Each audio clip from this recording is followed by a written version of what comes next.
কি গো বাবা, সন্তান তো সেই হয়, ওই যে বললাম সন্তান জন্ম দিলে হবে না, যেন 10-এর একজন হয়, তেমন ছেলে জন্ম দাও। আজকে যে কমিটির দাদা ভাইরা বাবারা আছেন, কেউ তো চিরস্থায়ী নয় মা, আমার বলাতে কোনো যায় আসে না, চিরস্থায়ী নয়, চলে যেতেই হবে। একদিন বার্ধক্য দশা আসবে, সেদিন কি সবাই এই যুক্ত থাকতে পারবে? তখন নতুন কমিটি গঠন করতে হবে। তো আমি প্রার্থনা করে যাব, যারা যারা কমিটিতে এখন আছে, পরবর্তী দিনে তাদের সন্তানরা যেন এই ধর্ম কাজে এসে দাঁড়ায়। নিতাই গৌর প্রেমানন্দে হরি বল। আর সেই তাদের সন্তানও যদি বাবা মার এই কর্মটা বজায় রাখতে পারে, সেই হবে সমাজে সুযোগ্য সন্তান। যদি বলো এটা আমার কথা নয়, দেখেন আজকের 5 বছরের ছেলে বটু বাবাকে বলছে, বাবা তুমি ভিক্ষা করে বৈষ্ণব সেবা দাও, তোমার অবর্তমানে আমারই তো করতে হবে। বাবা ছেলেকে ধরে বলছে, খোকা তার মানে তুই জানিস আমার অবর্তমানে তোকেই ভিক্ষা করে বৈষ্ণব সেবা দিতে হবে?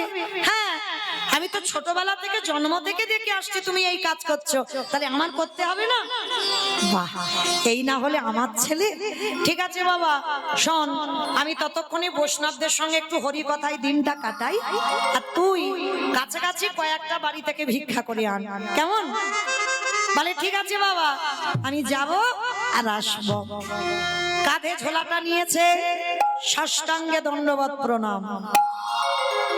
কে গো মায়েরা, ছেলে পুলেদের প্রণাম করা শেখাচ্ছ তো? নিজেরাই করে না নাকি শাশু ইস্টেপা? হরি বল। আছে বাবা, এই শিক্ষাগুলো সন্তানদের দোষ দেওয়া যাবে না, ওরা তো জানেই না। ওরা কি জানে কি করে প্রণাম করতে হয়? তাই যেমন মনে মনে হয় তেমন রাস্তা দিয়ে যেতে যেতে ঠাকুর ঘর দেখলে একটু সুইচ টিপে দিল। যখনই করবে তখনই তো বাবা মাকে শিক্ষাটা দিতে হবে। শিক্ষাটা বাবার থেকে মায়ের বেশি দরকার। মা বলবে প্রণাম ওরকম করে করতে নেই। প্রণাম আমরা নারী জাতি, আমাদের পঞ্চাঙ্গ প্রণাম করতে হবে হাঁটুটা মাটিতে রেখে। আর যারা পুরুষ তাদেরকে দণ্ডবত প্রণাম, মানে মাটিতে শুয়ে পড়ে প্রণাম। অনেক মায়েরা জানে না, দেখবে দুম করে মাটিতে শুয়ে পড়ে প্রণাম করে। খবরদার, বলে যাই হরিবাসরে দাঁড়িয়ে, মনে রেখো কোনোদিন নারী জাতিদের এই বক্ষটা মাটিতে ঠেকাতে নেই, ঘোর অপরাধ হয়ে যাবে। ওই জন্য আমরা নারী জাতি, আমাদের পঞ্চাঙ্গ প্রণাম করতে হবে। 5টা অঙ্গ মাটিতে ঠেকবে, কপালটা দুটো এই হাতের কোণই আর হাঁটু দুটো ঠেকবে, পঞ্চাঙ্গ প্রণাম। আর পুরুষ যারা তাদের ষষ্ঠাঙ্গে দণ্ডবত, মানে একেবারে যতদূর হাতটা যাবে মাটিতে শুয়ে পড়ে। এটা পুরুষদের, এটা নিয়ম, এটা গ্রন্থ বলছে, আমার কথা নয়। তাহলে মাইরা আজকে ছোট্ট ছেলে বটুর তো শিক্ষা হয়ে আছে। কি গো মাইরা, ছেলে মেয়েদের বলবে সকালবেলা যখন ঘুম থেকে উঠবে, বিছানা থেকে নামার আগে একবার বলবেন সন্তানদের, মা ধরিত্রীর অঙ্গে একটা প্রণাম কর। এগুলো চেতনা বাবা, এই শিক্ষাগুলো দিতেই হবে। কেন বলছি সবার আগে মাটিকে প্রণাম করতে হবে? শুধু ছেলেপুলেকে বলবেন না, প্রত্যেকটা মানুষের কর্তব্য সকাল হলে বিছানা থেকে মাটিতে পা দেওয়ার আগে মাটিটাকে প্রণাম করতে হবে। কেন? ভালো করে ভাবেন, ওটা মা। সবার আগে বাবা সকাল হয়ে মার বুকের উপরে পা তুলে দিচ্ছ, আর মার বুকের উপরে শুধু পা তুলছ না, সকাল হলে মল মূত্র ওর উপরে দিলে, তারপরে প্রতিদিনের আমাদের যানবাহন প্রতিদিন এই মাটির উপরে, প্রতিদিনের নিত্য কর্ম আমাদের মাটির উপরে। তাহলে বাবা আমাদের মনুষ্য জীবনে কি কর্তব্য নয় যে সবার আগে যার বুকে পা দেব একবার তাকে একবার প্রণাম করা? আর মর্তধামের একজন মা, হাতে শাঁখা আছে, শীতে সিঁদুর আছে, আলতা পেরে শাড়ি পরে আছে, আর নারদকে দেখতে পেয়েছে। আরে ও নারদ, বাহ, বড় ভালো লাগলো যে আমার দিদি ভাইয়েরাও ভিক্ষাইতে বেরিয়েছে। এটা সব থেকে বড় পাওয়া। ভগবানের জন্য ভিখারি, কিন্তু আজকের কিন্তু রাজ ঐশ্বর্য যাই পড়ে থাকুক না কেন, আজকে রাজরানী নয়, এখন ভিখারি। কারণ কলিযুগে এই ভিক্ষা করে গোবিন্দ সেবার কাজে কিছু দাও, তাতেই তোমার ভগবত প্রাপ্তি হয়ে যাবে। তাই ভালো লাগলো আপনাদের বইটাতে এসে যে আমার দিদি ভাইরা, সব জায়গায় তো আমার ভাইয়েরা দাদা ভাইরা বেরোয়, কিন্তু এখানে ভালো লাগলো যে আমার এই দিদি ভাইরা বোনেরা ভিক্ষা করতে বেরিয়েছে। সবাই দেবেন কেমন? ওরা তো রাজরানী হয়ে যায়নি, ওরা ভিখারি হয়ে গেছে। নিতাই গৌর প্রেমানন্দে হরি বল।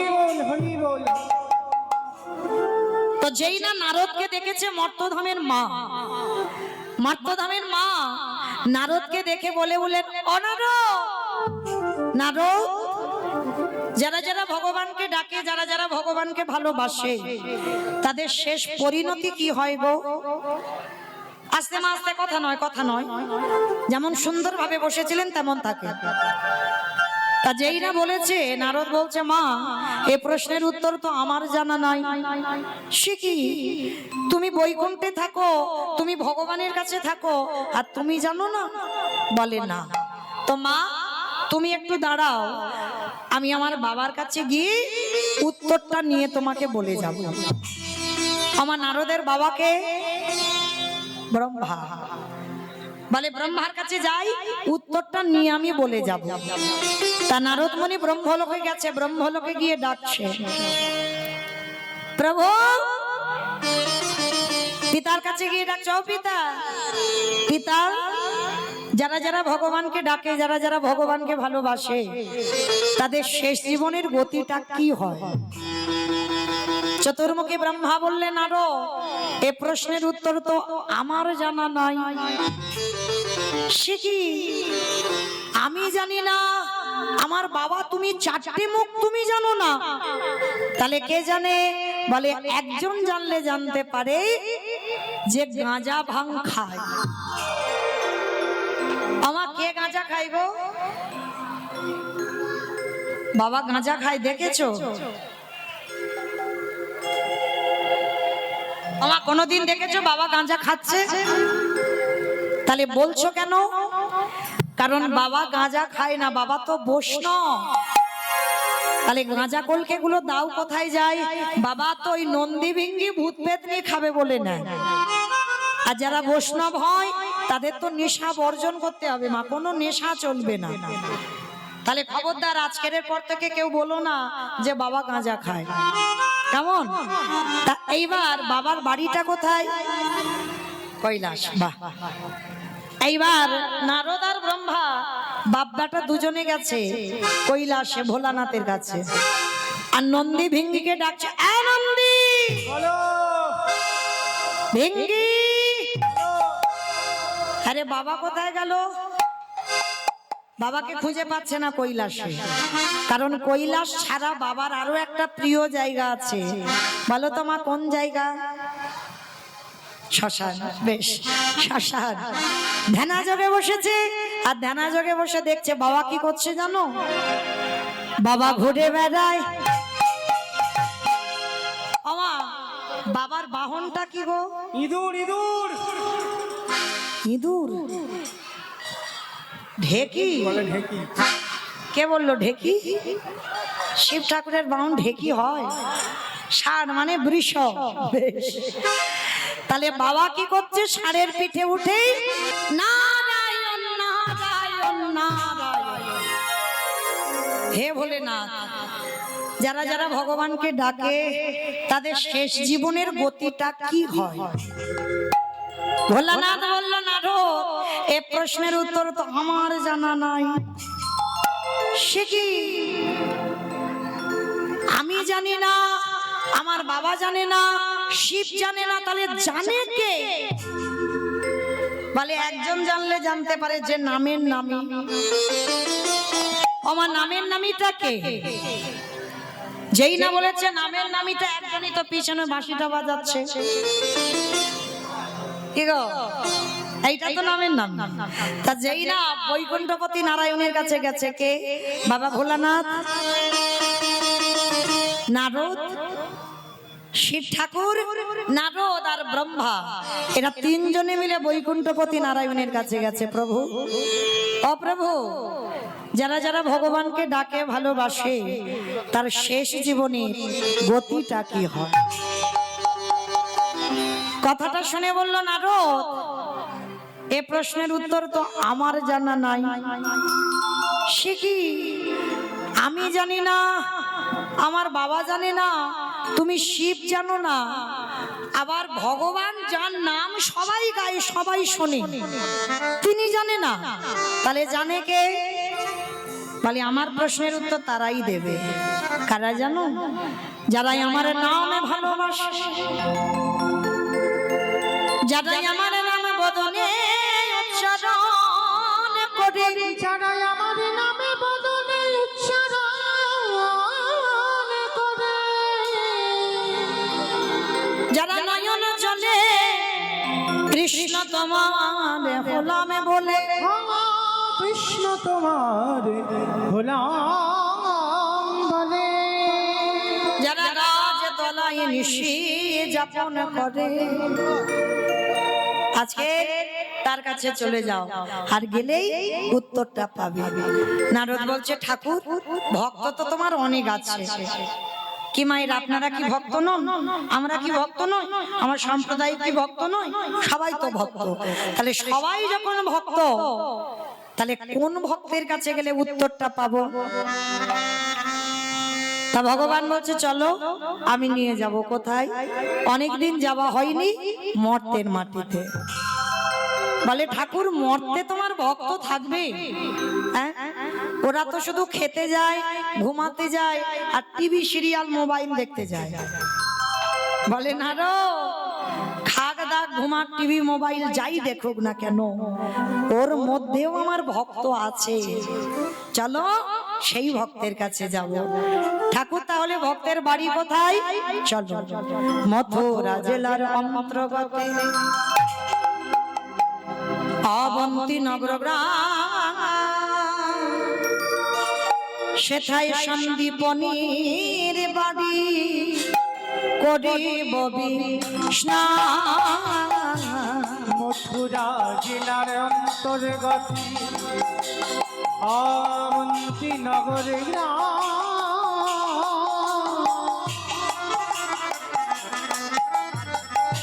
সেথা সন্দীপনীর বাড়ি, মোরা করিব বিশ্রাম।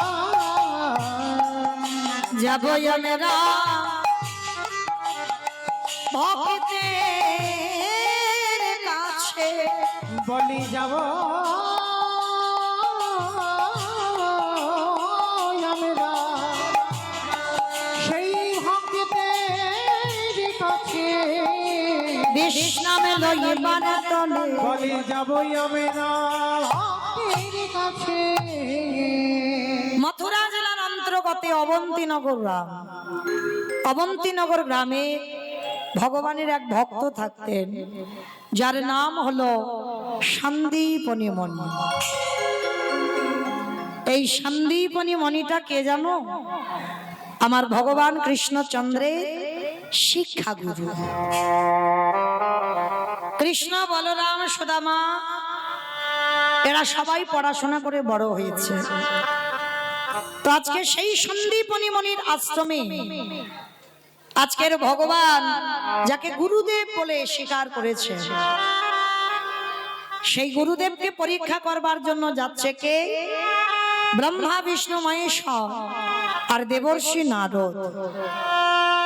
চারজনে বৈষ্ণব রূপ ধারণ করেছে, আর বৈষ্ণব রূপ ধারণ করে সন্দীপনী মণিকে পরীক্ষা করতে আসছে। অমাইরা, এই সন্দীপনী মণি একটু আলাদা জগতের ভক্ত। আলাদা জগতের মানে কেমন? আমরা সকাল হলো, ঘুম চোখটা খুলে বাসি কাপড়টা ছেড়ে দিয়ে ঘর বাড়ি পরিষ্কার করে ভগবানের মন্দির পরিষ্কার করলাম, ভগবানকে খেতে দিলাম, তারপরে সেবা পেলাম। আবার অনেক অনেক ভক্ত আছে বাবা সারাদিনে সব কাজ সেরে নেবে, তারপরে শেষে ভগবানের খেতে দিতে গেলে সে বেলা 2টো গড়িয়ে যাচ্ছে। আবার অনেক অনেক ভক্ত আছে বাবা, তাদের ব্যাটারি দিতে হয়। আমার ব্যাটারি মানে বোঝো তো? বিছানায় চা না খেলে তাদের অলসতা কাটে না। অনেকে আছে না, আমি নিন্দা করছি না, তারাও ভক্ত, ভক্ত নয় আমি বলবো না। অনেক ধরনের ভক্ত আছে। তো আজকে সন্দীপনী মানে এক ধরনের ভক্ত। কিরকম? প্রতিদিন ব্রহ্ম মুহূর্তে উঠত। ব্রহ্ম মুহূর্ত মানে সূর্য উদয়ে 1 ঘন্টা 36 মিনিট আগে।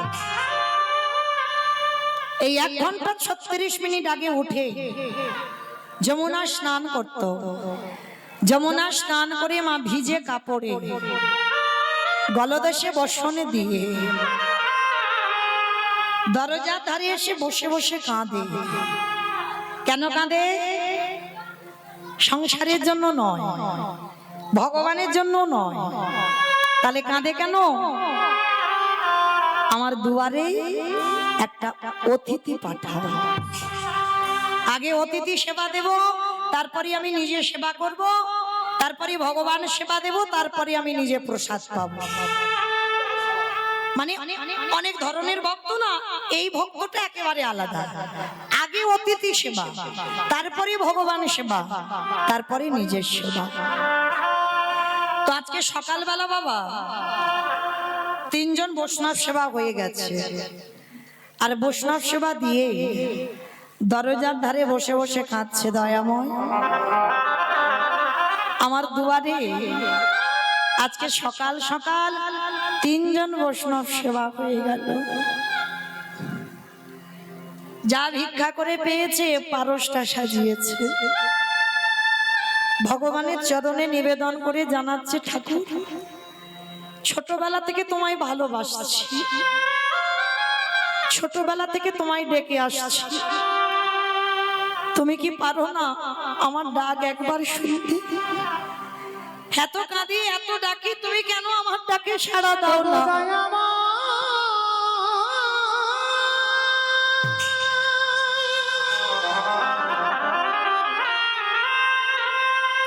একেবারে দেখা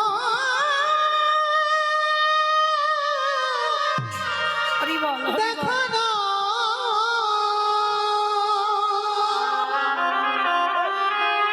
ওগো তুমি নাকি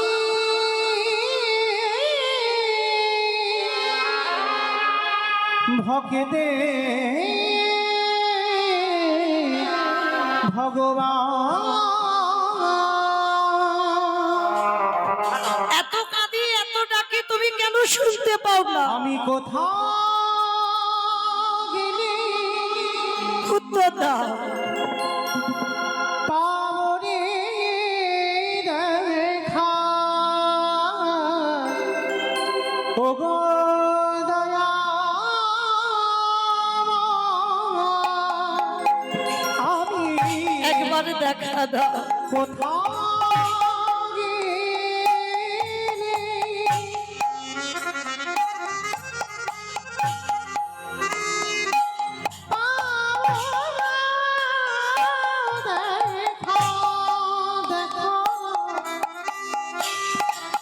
ওগো দয়া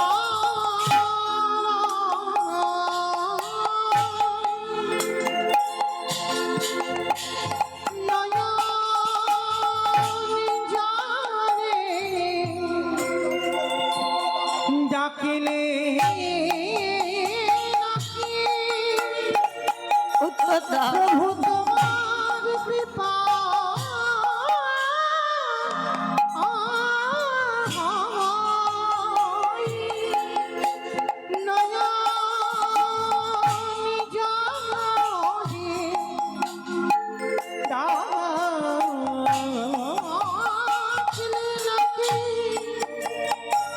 প্রভু তোমার কৃপা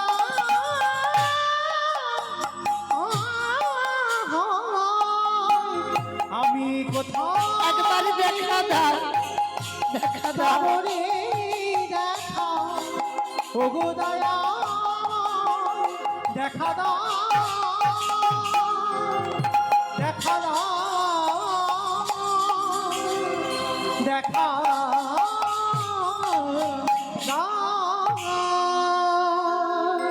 বসে বসে ভগবানের চরণে কাঁদছে। আর এদিকে ব্রহ্মা বিষ্ণু মহেশ্বর আর নারদ 4 জনে ছদ্মবেশে দরজায় এসে গেছে। অমাইরা বলো তো দেখি, আগে অতিথি সেবা না আগে ভগবান সেবা? আগে কোন সেবা? অতিথি সেবা। আমরা জানি সবাই, মানি কজন? দুপুরবেলা হয়তো খেতে বসেছে মা, সেই সময় কোনো ভিখারি এসে বলল মা দুটো খেতে দিবি? অনেক অনেক মেয়েরা আছে দেখবে মুখের ওপর বলে দেয়, এই যে এখন আমার হাত জোড়া আছে, তুমি অন্য বাড়ি দেখো, এখন খেতে টেতে দিতে পারবো না। তবে আপনারা নন, আমি আমার এলাকায় নিজের চোখে দেখেছি তাড়িয়ে দিতে। চরম ধরে বলে যাই বাবা, যদি কোনোদিন দুপুরবেলা খাবার সময় কেউ আসে, একটা দিন যদি নিজের খাওয়া নাও হয়, কৃপা করে অন্তত নিজের খাবারটা অতিথি সেবা দেবে।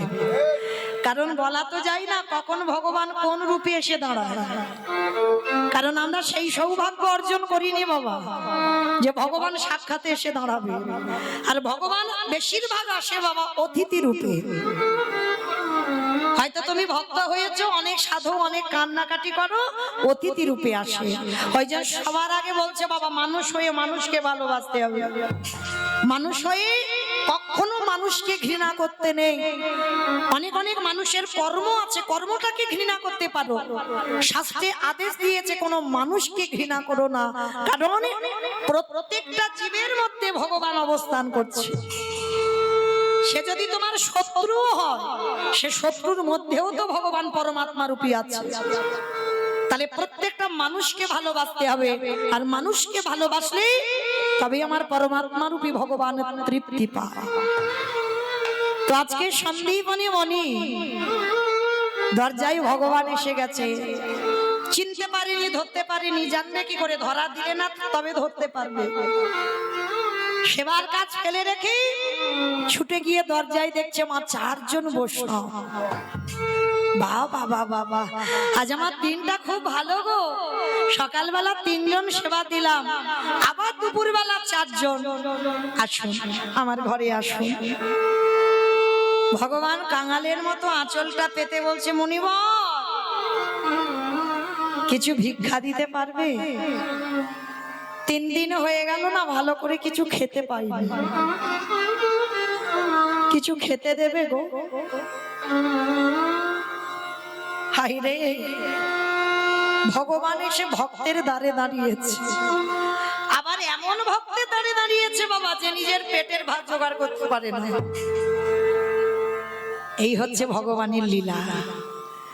যার আছে ভগবান তার বাড়ি যায় না, যার কিচ্ছু থাকে না, যে দিতে পারবে না, ভগবান আগে তার বাড়িতে যায়। কারণ মনে রাখতে হবে, একটা বড় লোকের বাড়িতে যাবে বাবা, হরিনামের জন্য 10 টাকা চাঁদা দেবে, আর দিনহীন পথের ভিখারি কাঙাল, যার বেশি রোজগার নেই, তার দরজায় গেলে বসে বসে কাঁদে, আমার তো দেবার ক্ষমতা নেই, তবু যা আছে আমি গোবিন্দ সেবায় দিলাম। কারণ মনে রাখতে হবে বাবা, অট্টালিকাতে কৃষ্ণ ভজন হবে না, কখনো হতে পারে না। আর একটা কথা মনে রাখতে হবে, যারা কৃষ্ণ ভক্ত এখানে আছো, যারা লক্ষ্মী, কালী, দুর্গা, সরস্বতী, মনসা, শীতলা ভক্ত, তাদের পার আছে, কিন্তু যারা কৃষ্ণ ভক্ত হয়েছো, যে করে আমার আশ তারে করি সর্বনাশ। না, সর্বনাশ নয় বাবা, আমরা কীর্তনিয়ারা বলছি ভুল, শুনছেন ভুল। ভগবান সর্বনাশ করে, সে করুণা সিন্ধু ভগবান, তার মতো করুণাময় জগতে আর কেউ নেই। ভগবান জীবনে ভক্তি সর্বনাশ করে না। তাহলে কথাটা হবে কি, যে করে আমার আশ তারে করি সর্বনাশ। সর্বনাশ আলাদা, সর্বনাশ বানান আলাদা, সব নাশ বানান আলাদা। সব নাশ করে দেবে। কি নাশের কথা বললো? আত্মীয় পরিজন বন্ধু বান্ধব যাকে তুমি পৃথিবীতে বেশি ভালোবাসবে প্রথমেই ভগবান তাকে কেড়ে নেবে। আর কেড়ে নেবার পরেও যদি তুমি কৃষ্ণ ভুলে না যাও, তারপরেই বললেন ভগবান হয়ে যায় সেই দাসের অনুদাস। কৃষ্ণ ভক্ত যারা হবে, জায়গা জমি টাকা পয়সা সম্পত্তি সব কেড়ে নেবে। যদি তুমি মাথায় একটু ছাদও বানাও, ভগবান চক্রান্ত করবে কবে তোর মাথা থেকে ছাদটা কেড়ে নেবে। তোমাকে পথের ভিখারি করে দেবে, রাস্তার ভিখারি করে দেবে। তারপরেও যদি তুমি তার চরণ না ছাড়ো, ভগবান সব শেষে তাকে আমার করে নেবে। বুঝি ভক্তি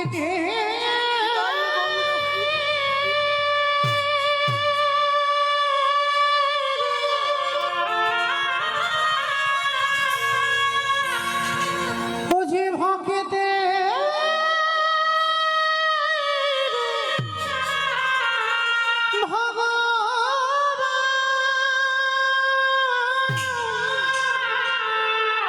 বুঝি ভক্ত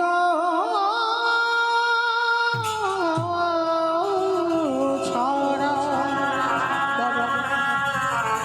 ভক্ত ছাড়া কিছু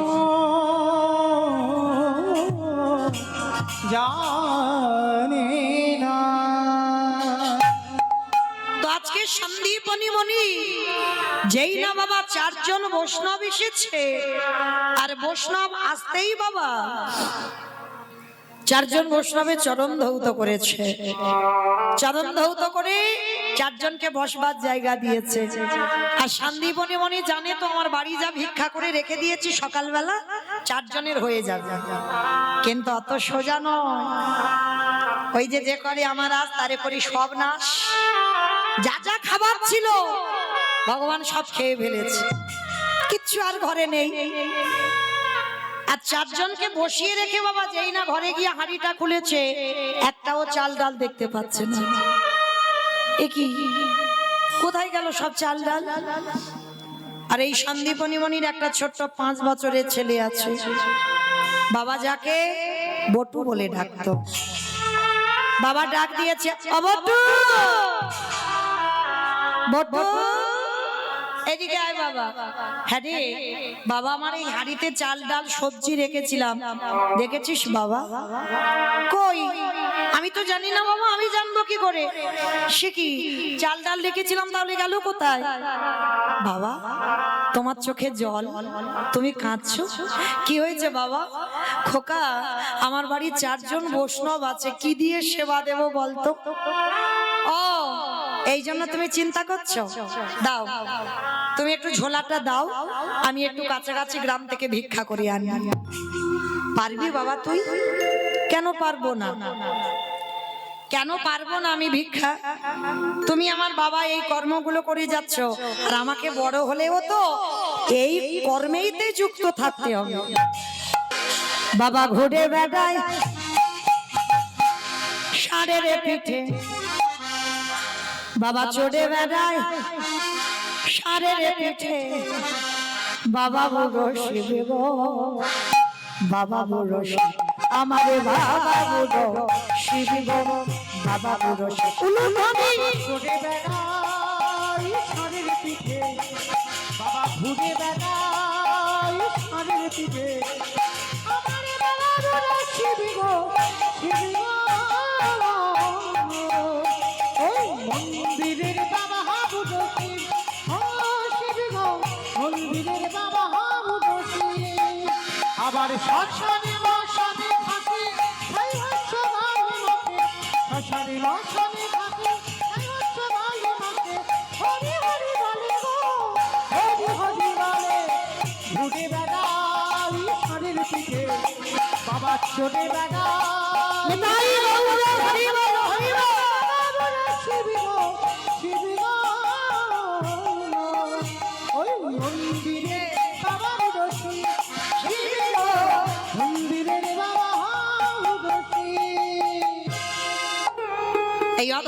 নিয়ে বলে যাচ্ছে বাবা, ভুলে যাবেন না, মনে রাখবেন সকালে চোখটা খুলে সবার আগে ধরিত্রীকে প্রণাম করবেন। আর তাতেই যদি ভগবান সন্তুষ্ট হয়, ভগবান বলছে যদি তার নিত্য এই কর্মগুলো থাকে, সে যদি কাজের ঝামেলায় আমারই ডাকতে ভুলে যায়, আমি নিজে থেকে তার দরজায় বন্দী হই। তাই গৌর হরি